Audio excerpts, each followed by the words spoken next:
Hello everyone, good morning and welcome to our channel.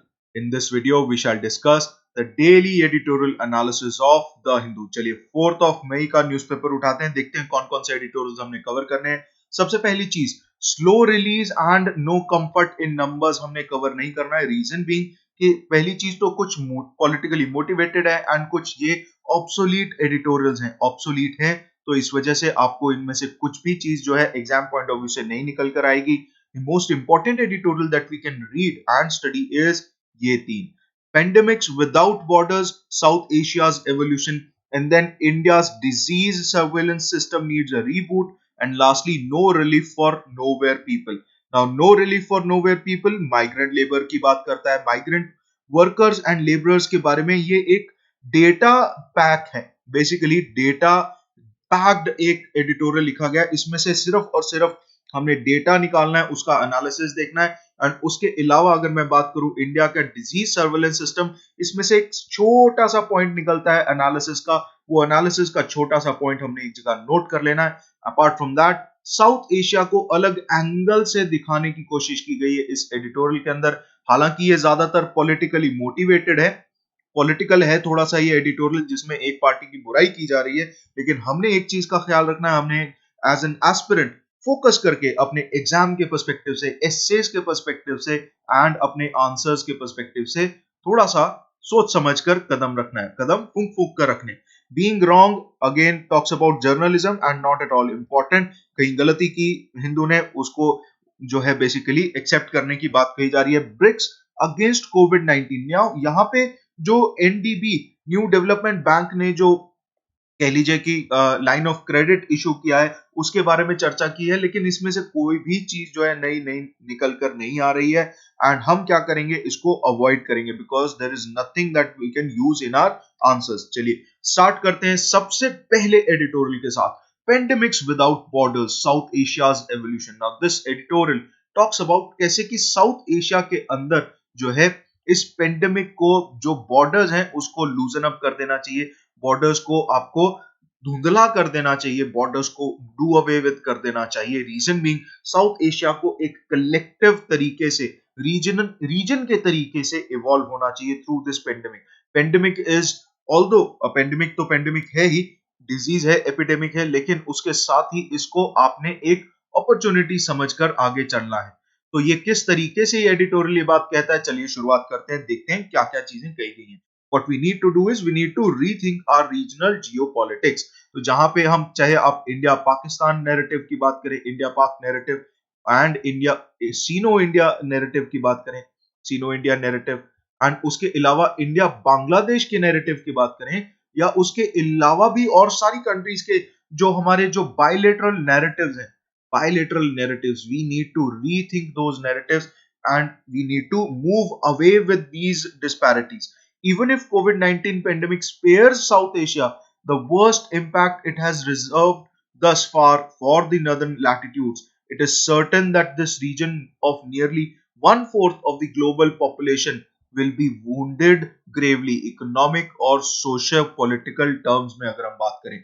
अब चाहे आप नॉर्थ अमेरिका की बात करें तो पर्टिकुलरली कनाडा, कनाडा इतना ज्यादा नहीं, बट यूएस की अगर हम बात करें तो यूएस में अभी तक 68,000 डेथ्स हो चुकी हैं।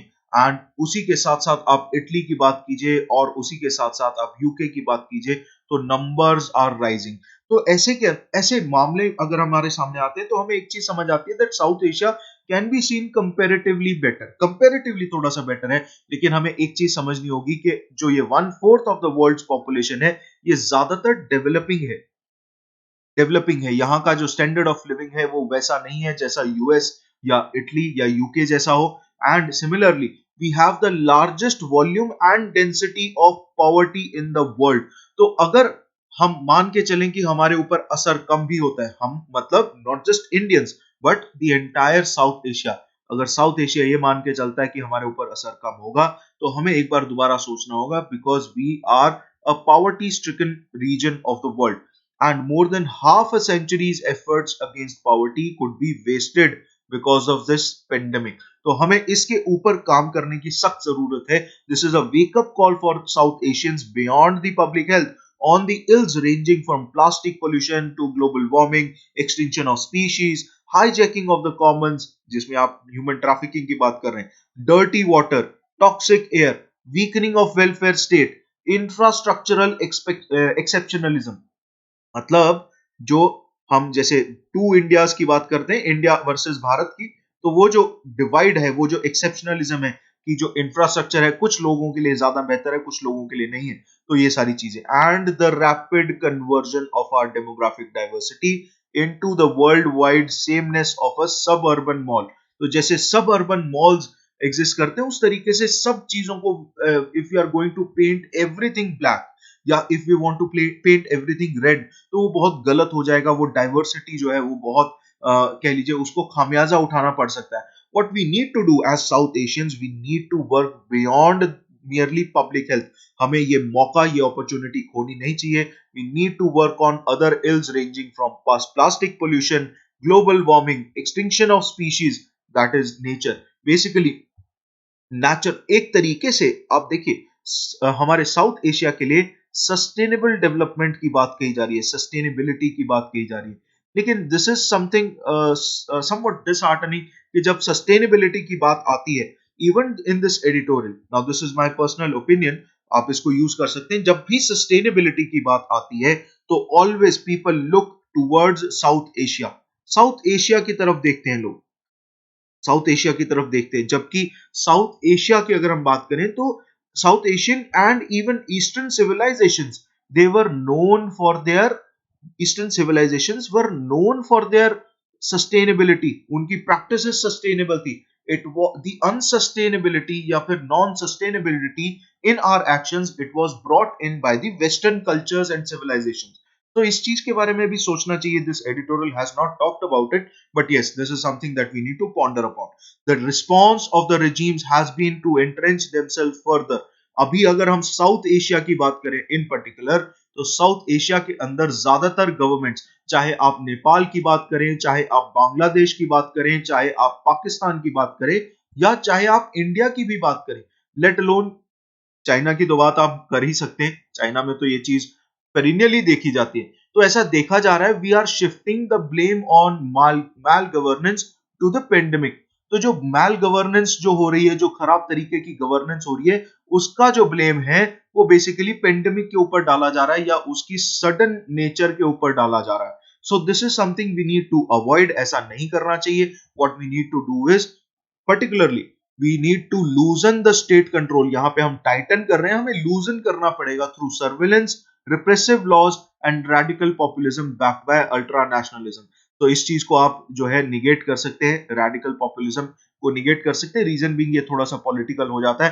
What we need to understand is कि हमें बेसिकली ये जो रिप्रेसिव लॉज हैं, चाहे आप एपिडेमिक्स एक्ट की बात करें 1897 का, चाहे आप वेरियस अदर लॉज की बात करें, I am working on a video, separate video बना रहा हूं जिसमें whatever laws will be invoked, चाहे वो डिजास्टर मैनेजमेंट एक्ट है, चाहे वो एपिडेमिक्स एक्ट है, चाहे वो आईपीसी की प्रोविजंस हैं, वो सारी की सारी प्रोविजंस को मैं एक वीडियो में कन्वर्ट करके आप लोगों के लिए लेके आऊंगा बहुत जल्दी. हॉट लीगल इश्यूज में उसको कवर करेंगे. आज या कल में वो वीडियो आपको मिल जाएगी. मेक श्योर कि आप उस वीडियो को भी फॉलो जरूर कीजिएगा. Now the lockdown should be the time to generate momentum towards federal devolution. And जहां पे गांधी जी ने बोला था कि ये ग्राम स्वराज होना चाहिए, यहाँ पे आपसे सबसे गुजारिश रहेगी कि जो डीपीएसपी में गांधीयन प्रिंसिपल्स हैं, जो गांधीयन डीपीएसपीज हैं, उनको जरूर एक बार रीडिंग दीजिएगा, एक बार जरूर पढ़िएगा. वो इजीली अवेलेबल हो जाती हैं लक्ष्मीकांत किताब के अंदर. लक्ष्मीकांत में इजीली अवेलेबल हो जाती हैं. जो हमारा डीपीएसपी का चैप्टर है उसके सेकंड पेज के राइट साइड में आपको ये सारी चीजें मिल जाएंगी. लेकिन गांधी जी ने जो ग्राम स्वराज की बात की थी उसमें ये सारी चीजें बोली थी कि जितने भी स्टेट के रिसोर्सेज हैं, they should be based upon the basis and criteria of trusteeship and not ownership. Ownership जो आज स्टेट जैसे जितने भी स्टेट्स हैं वो ओनरशिप के बेसिस पे ये सारी चीजें कर रहे हैं, ये चीज नहीं होनी चाहिए. ट्रस्टीशिप होनी चाहिए. एंड उसी के साथ साथ कपल्ड विद ग्राम स्वराज. तो टॉप डाउन अप्रोच नहीं, जहां पे हम आज जो है टॉप डाउन अप्रोच के जरिए जो है पेंडेमिक से लड़ने की कोशिश करें, बल्कि इसका ऑपोजिट बॉटम अप अप्रोच उसकी जरूरत है. India has shown in the world because of its soft power. हमें अब इस सॉफ्ट पावर से आगे निकलकर हार्ड पावर की तरफ जाना चाहिए, लेकिन किस तरीके से जाना चाहिए, वो पाथ जो है it should be based on Gandhian legacy. Gandhian legacy के ऊपर बेस्ड होना चाहिए, साइंटिफिक टेम्पर के ऊपर बेस्ड होना चाहिए। इस चीज को हमने समझना है। नाउ दिस एडिटोरियल सेज कि हमें हार्ड पावर की तरफ नहीं जाना चाहिए, but this I certainly do not agree with the opinion, and इसी वजह से आई वुड सजेस्ट कि सिर्फ और सिर्फ सॉफ्ट पावर होने की वजह से हमारी जितनी भी इंटरनेशनल रिलेशंस के अंदर जो भी हमारी कह लीजिए कि पकड़ रही है, वो सीजनल रही है। It has been seasonal. अगर आप इंटरनेशनल रिलेशंस को सही तरीके से समझते हैं तो आप भारत जैसे देश को हार्ड पावर की तरफ लेके जाना चाहेंगे। एंड हार्ड पावर की तरफ जाना बेसिकली किस रास्ते से जाना है वो बहुत जरूरी है, एंड वो गांधीयन प्रिंसिपल्स होने चाहिए। I will make a separate video on Gandhian principles. किस तरीके से गांधी जी जो है स्टेट में इकोनॉमी चाहते थे, गांधीयन इकोनॉमी क्या मायने रखती है, गांधीयन इकोनॉमी किस तरीके से चलती है। I would talk about it in a separate video as well. But अभी हमें यह समझना है कि गांधी जी जो है ट्रस्टीशिप के बेसिस पे जो है सरकारें चलाना चाहते थे, स्टेट की एग्जिस्टेंस इसी बेसिस पे चाहते थे। The countries of South Asia must bring down the hyper nationalist mind barriers to allow porous borders, thereby reviving historical synergies in economy, ecology, and culture, which is essential for both social justice and economic growth as well. तो इन दोनों के लिए हमें जो है porous borders create करनी पड़ेंगी, लेकिन उससे पहले अपनी सिक्योरिटी को अंडरमाइन नहीं करना है, चाहे वो इंटरनल सिक्योरिटी है चाहे वो एक्सटर्नल सिक्योरिटी है। सिक्योरिटी को ना अंडरमाइन करते हुए हम एक पोरस बॉर्डर्स की तरफ जा सकते हैं।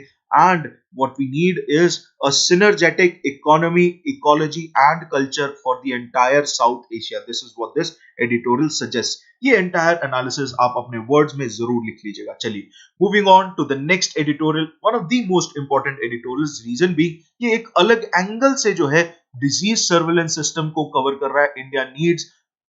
India sorry disease surveillance system needs a reboot. देखते हैं क्या क्या चीजें इसमें कही गई हैं। तो देखिए जो भी इंपॉर्टेंट एस्पेक्ट्स मैंने यहाँ पे कवर किए हैं, जो डेटा मैंने कवर किया है, देखिए जितना सिलेक्टिव मैं हो रहा हूं आपने भी उतना ही सिलेक्टिव होना है।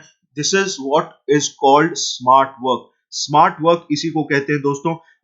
इसी तरीके से अगर आप चलते रहे तो आपका जो एग्जाम है वो आपको बेसिकली आपका गोल जो है वो आपके करीब आता जाए। Now fear of a combination of COVID-19 with the existing illnesses, which is comorbidities and medical complications in India. इसका जो डर है ये डर लाजमी है और ये डर जो है ये रियल है। This fear is real. Reason being ministry of health and family welfare ने ये डेटा रिपोर्ट किया कि 75.3% जितनी जो डेथ्स हुई हैं as of today for with COVID-19 they have been concentrated in the age group of 60 plus years। पहली चीज 75% से ज्यादा लोग 60 प्लस एज ग्रुप से जो है उनकी मृत्यु हुई है। And 83% of the deaths the deceased were battling with pre-existing identified health conditions। Basically क्या चीज कोमॉर्बिडिटीज। यहाँ पे स्पेलिंग गलत हो गई, यहाँ पे डी और आई अलग से आना था।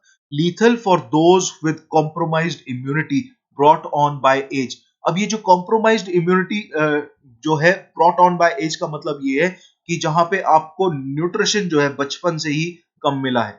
तो न्यूट्रिशनल एस्पेक्ट्स के बारे में अगर मैं बात करूं तो मैंने सैटरडे के मेरे जो हिंदू एडिटोरियल एनालिसिस में MS स्वामीनाथन जी का जो एडिटोरियल उसका एनालिसिस दिया था, उस चीज को आप जरूर फॉलो कीजिएगा। जो 3 pronged स्ट्रैटेजी उन्होंने बताई थी उसको जरूर यूज कीजिएगा। बहुत उम्दा चीज बोली थी उन्होंने। एग्जिस्टिंग रेस्पिरेटरी इंफेक्शंस और एसेंशियली malnutrition, तो ये सारी की सारी चीजें they tend to act as comorbidities. India appears to have the advantage of a relatively young population. ये थोड़ी सी एडवांटेज है भारत को, जो डेमोग्राफिक डिविडेंड का, डेमोग्राफी का जो हम इकोनॉमी में फायदा नहीं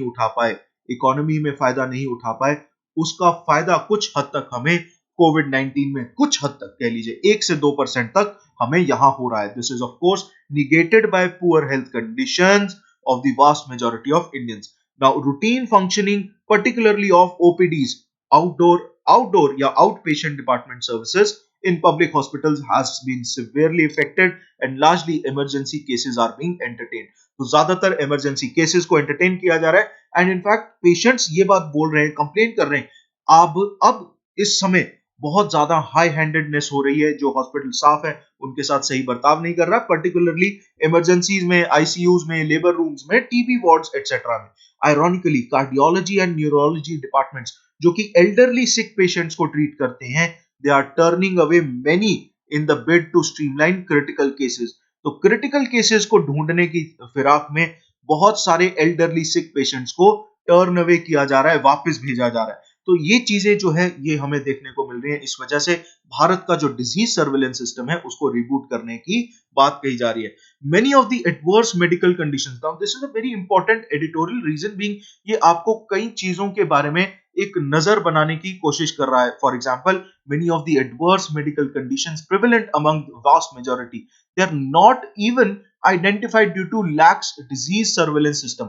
For example, a significant number of infected do not have access to healthcare facilities. चाहे आप प्राइमरी हेल्थ केयर की बात करें, चाहे सेकेंडरी हेल्थ केयर की बात करें, तो उनको ये फैसिलिटीज अवेलेबल नहीं है, and so fail to report their conditions to certified medical practitioners. And इसी चीज की वजह से आप ये मान के चलिए कि इंडिया के अंदर टेस्टिंग अगर ज्यादा होने की कोशिश भी हम करते हैं, तब भी एक्सेस जो है, एक्सेस टू हेल्थ केयर, वो उसकी कमी होने की वजह से we can not reach 100% capacity, we cannot reach 100% population even with the access to such facilities। जिनके पास है भी access, their clinical case does not always culminate in the required testing। बहुत सारे केसेस में टेस्टिंग को अवॉइड कर दिया जाता है, ना तो सैंपल्स लिए जाते हैं, चाहे ब्लड का हो, सीरम का हो, throat swab, sputum, stool, urine, ना तो वो सैंपल लेते हैं, और उसके बाद अगर ले भी लेते हैं तो बहुत सारे वाइड स्प्रेड प्रैक्टिस क्या है, जो पैथ लैब्स हैं वो basically they tend to categorize diseases on the basis of pre-existing classificatory system। मतलब जो ऑलरेडी एग्जिस्टिंग मापदंड है उनके बेसिस में क्लासिफाई करने की कोशिश करते हैं जो सारा का सारा डिजीजेस है। Now this is a widespread practice in path labs। Now this results in failure to identify definitive cause। अब एक्चुअल कॉज क्या हुआ है डेथ का? Now there are so many cases जहां पे कोमॉर्बिडिटीज की वजह से, को मैं स्पेलिंग अब की बार सही लिखने की कोशिश कर रहा हूं, को मॉर्बिडिटीज, तो कोमॉर्बिडिटीज की वजह से जो है जिनकी डेथ्स हो रही हैं, तो वो डेथ्स जो है अंडर रिपोर्टेड जा रही है, बिकॉज रीजन बीइंग के वो डेथ्स का कारण कोविड-19 है, लेकिन उसको हम कोमॉर्बिडिटीज के सेक्शन में डाल रहे हैं। एंड पैथ लैब्स के केसेस में ये ज्यादातर ऐसा हो रहा है कि वो ऑलरेडी एग्जिस्टिंग जो क्लासिफिकेटरी सिस्टम है उसमें ही डेफिनेटिव कॉज ना ढूंढ पाए, ऐसा फेलियर हो जाता है, उसमें ही जो है उसी सिस्टम के अंदर उसको डिफाइन करने की कोशिश करते हैं। Now even if definitive cause of illness is identified, अगर ये भी हो जाता है, देखिए हर एक की स्पेशल कंडीशन है, हर पॉइंट अपने पिछले पॉइंट की स्पेशल कंडीशन है, तो इस तरीके से डिफिनेटिव कॉज ऑफ इलनेस अगर मिल भी जाता है, it does not necessarily gain the focused attention of scientific research। The overall process is selective, biased approach of mainstream scientific research that is driven by profits of private pharmaceutical companies and is the fallout of lack of priority that the governments assign to general healthcare and diseases of the poor। So basically ये जो nexus है जहां पे selective कह लीजिए कि research होती है, ये सिलेक्टिव रिसर्च इसलिए होती है क्योंकि प्राइवेट फार्मास्यूटिकल कंपनीज जो है वो अपने प्रॉफिट्स के बेसिस पे इन रिसर्च को जो है तवज्जो देते हैं, अहमियत देते हैं, because they fund these research institutions. And उसी के साथ साथ सरकार की तरफ से अगर हम देखें तो गवर्नमेंट जो है ज्यादा प्रायोरिटी असाइन नहीं करती है जनरल हेल्थ केयर को and diseases of the poor को, even when the identity of a contagious disease and its treatments are well known. It does not mean the, अब आगे देखिए ये इसका special case, it does not mean that the diseases prevalence will generate the necessary reaction। According to public health experts, 1 in every 10 seconds, her 10 second के अंदर हर एक 1 person in every 10 seconds contracts TB, and up to 1400 people in India die every day because of this disease। 1400 व्यक्ति एक दिन के अंदर TB से ग्रस्त होने की वजह से मृत्यु को प्राप्त हो जाता है। And 1 person in every 10 seconds contracts this disease। This indicates कि जो टीबी है उसकी आर नॉट वैल्यू क्या है, basic reproduction number and fatality rate, that is way higher than those attributed to कोविड-19 सो फार। कोविड-19 का इतना नहीं है जितना टीबी का है। However it is important to note that TB and many other contagious diseases are ignored as ordinary and elicit very low attention.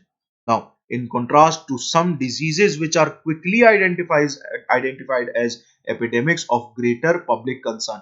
अब क्योंकि ये गरीब व्यक्ति का डिजीज है, इस वजह से इसको जल्दी से जो है उतनी अटेंशन नहीं मिल पाती है. Diseases are being selectively discovered, selective discoveries हो रही है उनकी, and have the propensity of to be identified as an epidemic when they have signaling effect for the scientific community. Scientific community की तरफ कोई सिग्नल जाए तभी उसके लिए उसको एपिडेमिक का दर्जा देना शुरू किया जाता है. In a majority of instances, it is only when there is a threat of transmission to well-to-do sections of the society या फिर wealthier regions of the world, तभी उसका सिग्नलिंग इफेक्ट निकल कर आता है. टीबी जिससे हर रोज 1400 लोग मर रहे हैं, उसके ऊपर ये चीज नहीं आई है. ये सोचने का, विचार करने का समय है. It is not a coincidence that a relatively downplayed disease such as TB is largely a poor man's disease. Clearly, we are confronted with a skewed relationship between our ways of knowing. So, चाहे वो social epistemology है, चाहे epidemiology. It is precisely in this context that COVID-19 has gained singular prominence over several other lethal diseases. Importantly, pre-existing diseases have the potential to combine with COVID-19 and with devastating consequences as well. तो TB जो है अगर कोविड-19 के साथ मिल जाता है तो भी बहुत खतरनाक हो सकता है. TB itself is very deadly and lethal. It becomes imperative to identify the comparative fatality rates of many of the silent epidemics which in their own right require urgent attention. चाहे वो टीबी हो, चाहे उसके अलावा बहुत सारे और ऐसे एग्जाम्पल्स हो, चाहे वो डिजीजेस आपके डायबिटीज हो, चाहे आपके हार्ट प्रेशर की वजह से हो, जो हार्ट रिलेटेड डिजीजेस हो, इन सारी रेस्पिरेटरी डिजीजेस फॉर एग्जांपल, ये सारी की सारी चीजों के ऊपर भी साथ के साथ हमें फोकस करना पड़ेगा. That is what we need to reboot. That is why we need a better disease surveillance system in India. चलिए, moving on to the next editorial, no relief for the nowhere people. Now, as I've told you, ये migrant labor community से related है, migrant workers labor से related एक editorial लिखा गया है. Now, इसमें हमें ध्यान से देखना होगा. नो रिलीफ, ये बात क्या कह रहे हैं? Policy responses to the migrant crisis reinforce the idea of two Indias, जिसमें एक तो हो गया इंडिया और दूसरा हो गया भारत, गरीब लोगों का भारत. तो हमें ये जो डिफरेंसेस हैं, ये इस डिफरेंस को दूर करना है. यही चीज हमारे को इस एडिटोरियल में से निकालनी भी होगी. ये इसमें बात नहीं की गई है, ये बात हम ऑलरेडी काफी एडिटोरियल एनालिसिस में कवर कर चुके हैं. लेकिन इस एडिटोरियल में, जैसा कि मैंने आपको बताया था, बहुत जैम पैक्ड डेटा मिलेगा आपको. Estimate suggest that short term circular migrants, जो सर्कुलर माइग्रेंट्स वो हैं जो बार बार ऐसे करके इस तरीके से यहां से यहां गए और यहां से यहां गए, तो ये होते हैं circular migrants. In the informal wage economy को नंबर अबाउट 60 to 65 मिलियन, मतलब 6 से 6.5 करोड़ लोग जो हैं सर्कुलर शॉर्ट टर्म माइग्रेंट्स हैं. ये चीज भारत में बोली जा रही है. ये इनफॉर्मल वेज इकोनॉमी का हिस्सा है. Now about 40% of these migrants, इसमें से 40% के करीब, 40% मतलब 2 से 2.5 करोड़ लोग वर्क इन कंस्ट्रक्शन सेक्टर, और 15% लोग, करीब करीब 1.5 से 2%, 2 करोड़ के आसपास लोग, 15% एग्रीकल्चर में इन्वॉल्व हैं, 40% कंस्ट्रक्शन में इन्वॉल्व हैं. The rest are engaged in manufacturing, transport and other services. तो मेजॉरिटी माइग्रेंट वर्कर्स कहां पे हैं? कंस्ट्रक्शन सेक्टर में, फिर उसके बाद एग्रीकल्चर में, बाकी सारी बाद में आती हैं. With accompanying family members, their numbers could not be less than 100 million. करीब करीब 10 करोड़ के आसपास उनका नंबर हो सकता है. ये चीज समझना बहुत जरूरी है, राइट?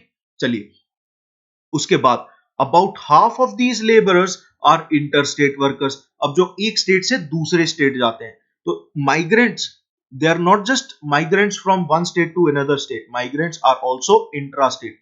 तो अगर इसमें से इंटर स्टेट की मैं बात करूं, करीब करीब 47-48% के आसपास है. यहां पे इन्होंने लिखा नहीं है, 47-48% के आसपास इंटर स्टेट वर्कर्स जो है वो एग्जिस्ट करते हैं. We exclude in this estimate longer term circular migrants who also work in informal wage economy as self-employed workers in the urban economy. So basically जो long term वाले migrant workers हैं, उनको यहाँ पे estimates में include नहीं किया. Data from National Sample Survey and India Human Development Survey India human development survey को मैं अपने इस हफ्ते की वीकली करंट अफेयर सीरीज में जरूर कवर करूंगा। ये क्या है, ये क्या क्या डेटा प्रोवाइड करता है, इस सब चीजों को कवर करेंगे हम। shows that now this data shows that migrant laborers are mainly from rural areas in poor regions and from poor states, जैसे ओडिशा हो गया, जैसे बिहार हो गया, यूपी के कुछ एरियाज हो गए, वहां पुअर स्टेट्स में से भी पुअर रीजन्स में निकल कर आते हैं। Belong to the poorest socio economic classes, चाहे वो एससी कम्युनिटी है, चाहे वो एसटी कम्युनिटी है, चाहे वो कहीं भी सोशियो इकोनॉमिकली बैकवर्ड क्लास है, उन सब से निकल कर आते हैं ये migrant labourers. They form the largest section of child bonded and trafficked labour as well. तो जितने भी इलीगल लेबर के लॉज हैं, लेबर लॉज जितने भी प्रोहिबिट करते हैं इस प्रकार की ट्रैफिक लेबर की, बॉन्डेड लेबर की, चाइल्ड लेबर की प्रोहिबिशन जो हमारे लॉज प्रोवाइड करते हैं, उन सभी प्रकार की जो लॉज की प्रोहिबिशंस की वायलेशंस हैं वो इसी सेक्शन में से निकल कर आती है। Migrant labourers particularly belonging to poorest socio-economic classes. Now, they predominate in activities which are characterized by 3 Ds. कौन से? ऐसी एक्टिविटीज जो डर्टी हैं, जो डेंजरस हैं और जो डिफिकल्ट हैं, उन्हीं काम को। फॉर एग्जाम्पल, बहुत सारी समय आपने देखा होगा कि आपको भी थोड़ा सा डर लगता होगा, ऐसे माइग्रेंट वर्कर्स छतों के ऊपर चढ़कर, सिर्फ सरियों के ऊपर खड़े होकर वो कई लोगों की रूफ्स जो हैं वो डाल रहे होते हैं, लेंटर डाल रहे होते हैं। ये सारे के सारे काम एक आम व्यक्ति जो कि एक अर्बन सेटअप में पैदा हुआ है, पला बड़ा है, उससे अगर आप बोलेंगे तो वो नहीं करेगा, because these jobs are considered dirty, dangerous and difficult. And आज यही लोग, they are facing the 4th D, that is discrimination. Now nearly 70% of the migrant work in urban and peri-urban areas, मतलब अर्बन के आसपास वाले areas में, and around growth centers in states in the north, west and the south of the country, यही लोग जो हैं employed हैं, migrant workers, they are employed. Now lastly, coming to this aspect of this editorial, nearly 81% of wage workers even in non agriculture sector, जो agriculture sector के ना भी हम बात करें तो नॉन एग्रीकल्चर सेक्टर में भी 81% of ways workers do not have any contract, इनका कोई कॉन्ट्रैक्ट ऑफ एम्प्लॉयमेंट है ही नहीं विद देयर एम्प्लॉयर्स। एंड कुछ लोग तो अपने फाइनल एम्प्लॉयर के बारे में जानते ही नहीं है, कॉन्ट्रैक्टर के थ्रू ही काम किए जा रहे हैं। The fight against the pandemic can only be built on a vision of a society जो कि इंक्लूसिव है, इक्विटेबल है, नॉन डिस्क्रिमिनेटरी है। एंड अनलेस एंड अनटिल आप इस क्राइसिस को सही तरीके से हैंडल करते हैं, you will be a loser at the end of the day. If you want to be a winner, if India needs to be a winner, if India wants to be a winner, उसे India को inclusive, equitable और non discriminatory vision of a society वो देखना पड़ेगा। India needs a unified labour market, unified labour market की जरूरत है, universal social security system की जरूरत है, which can ensure security, safety and dignity to all these workers. ना आज हम सिक्योरिटी प्रॉपरली 100% इंश्योर कर पा रहे हैं, ना ही सेफ्टी इंश्योर कर पा रहे हैं, डिग्निटी को तो बात छोड़ ही दीजिए। Pandemics do not recognise artificial walls between living spaces and work spaces. जहां पे एक पीएन की अगर मैं बात करूं तो पीएन को एक कह लीजिए एक इनविजिबल, एक आर्टिफिशियल वॉल के जरिए जो है मेन वर्कर्स जो फॉर एग्जांपल कोडिंग कर रहे हैं, फॉर एग्जांपल एक मान लीजिए अर्बन सेटअप के अंदर एक आईटी कंपनी के अंदर कुछ लोग सॉफ्टवेयर इंजीनियर्स कह लीजिए कोडिंग कर रहे हैं, उसी में ही एक आर्टिफिशियल दीवार होगी जहां पे दूसरी तरफ जो एक पीएन है वो लोगों को चाय पिला रहा होगा, खुद समय रहते चाय पीने की कोशिश कर रहा होगा। नाउ ये जो आर्टिफिशियल वॉल्स हैं and between living spaces and workspaces as well, both have to be able to provide basic amenities and access to health security to all, right. So basic amenities आपको provide करनी चाहिए, उन्हें access to health security सभी को provide कर सके, ऐसा आपको प्रावधान प्रोविजंस करनी होंगी। However, it seems that current policy responses to the crisis and towards the migrants are still embedded in a short-sighted framework that recognizes and reinforces the idea of two Indias. इस चीज को, इस idea को आपको shatter करना होगा। This is what this editorial talks about. इसके अलावा इस एडिटोरियल में काफी पॉलिटिकल चीजें थी, मैंने रिफाइन करके बिल्कुल छान के आपको जो इंपॉर्टेंट एस्पेक्ट्स हैं वो कवर करवाए हैं। सो आज इस एडिटोरियल एनालिसिस में इतना ही। हाँ, जाने से पहले मेक श्योर कि आप इस वीडियो को लाइक जरूर कीजिएगा, अपने दोस्तों के साथ, सखी सहेलियों के साथ, मित्र बंधुओं के साथ, सबके साथ शेयर जरूर कीजिएगा। एंड वो डिस्क्रिप्शन के पास ही जो सब्सक्राइब का बटन है उसे जरूर दबाइएगा। बहुत जल्दी हमारी वेबसाइट लाइव होने वाली है, तो जितनी भी ये एनालिसिस है, इसका टेक्स्ट फॉर्म, इसका पीडीएफ फॉर्म आपको हमारी वेबसाइट पे मिल जाएगा। अभी फिलहाल के लिए I am providing the entire set of PDF on my Telegram channel, जिसका लिंक डिस्क्रिप्शन के अंदर दिया गया है।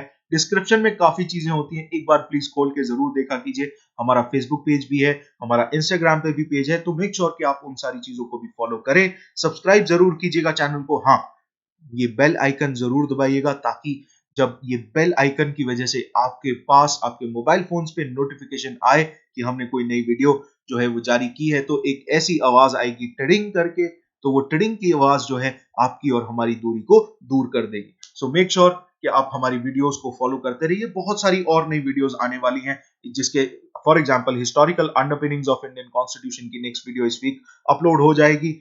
Next video on polity through NCERTs is also on the way. Make sure आप सारी की सारी प्लेलिस्ट को ध्यान से फॉलो करते रहिए। आपके एग्जाम्स में वैल्यू एडिशन बहुत अच्छे लेवल की होने वाली है। ध्यान रखिएगा कि हम एक पर्टिकुलर एस्पेक्ट से कवर कर रहे हैं पूरे के पूरे कोर्स को, दैट इज इंटरव्यू। पहले सबसे पहले इंटरव्यू की तैयारी, फिर उसके बाद मेंस की तैयारी, प्रीलिम्स की तैयारी जो है इन दोनों के बीच में साथ की साथ हो जाए। इस तरीके से इसी स्ट्रैटेजी के साथ आपको तैयारी करनी चाहिए। बहुत जल्दी मैं स्ट्रैटेजी वीडियोस भी लाने वाला हूं, बहुत जल्दी आप लोगों से और बेहतर तरीके से रूबरू होंगे। Make sure to follow this channel. This is me signing off from Nyaya academy of wisdom. Keep liking us, keep supporting us. आप लोगों का प्यार, आप लोगों का सपोर्ट ही हमें बेहतरीन कंटेंट आप लोगों तक पहुंचाने के लिए मदद करता रहता है। Thank you so much for watching this video. Bye bye and take care.